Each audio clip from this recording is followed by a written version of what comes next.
19 তারিখের পর সেটি তীব্র এবং কোথাও কোথাও অতি তীব্র তাপপ্রবাহ হিসেবে আজ পর্যন্ত অব্যাহত। আজকে টানা 29 দিন এই তাপপ্রবাহ অব্যাহত আছে।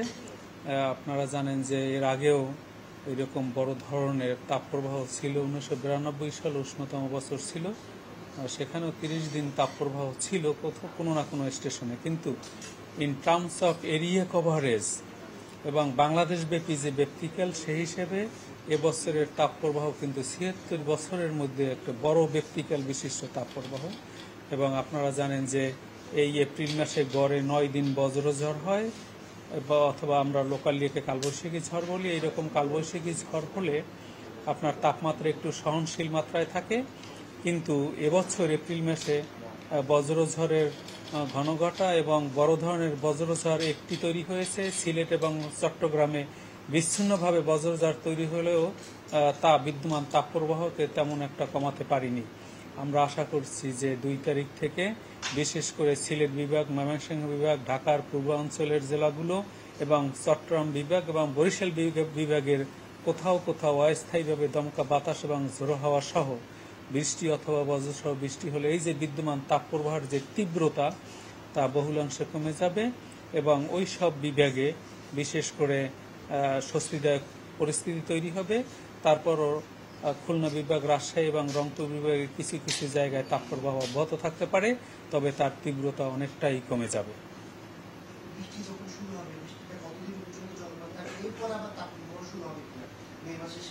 না, আপনারা জানেন যে আমাদের মে মাসও কিন্তু উষ্ণতম মাস, কারণ এই মে মাসেই 1972 সালের 18ই মে 45.1 ডিগ্রি সেলসিয়াস তাপমাত্রা রেকর্ড করা হয়েছিল।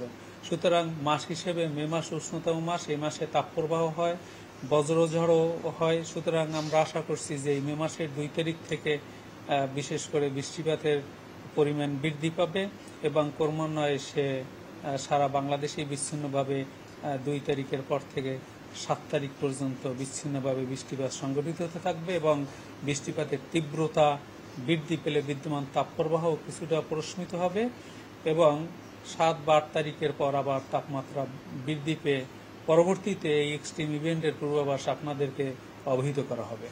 হ্যাঁ, যে এই যে তাপমাত্রা বা তাপপ্রবাহের যে তীব্রতা এখন সারা বাংলাদেশ ব্যাপী, পাশাপাশি বাতাসের গতিবেগ কম, বাতাসে জলীয়বাষ্পের পরিমাণ বেশি, পশ্চিম দিক থেকে লু হাওয়ার অনুপ্রবেশ এবং অন্যান্য ক্লাইমেটিক টেলিকানেকশনের কারণে এই বিদ্যমান তাপপ্রবাহ ব্যক্তিকাল বেশি ছিল, অসহনীয় মাত্রায় ছিল।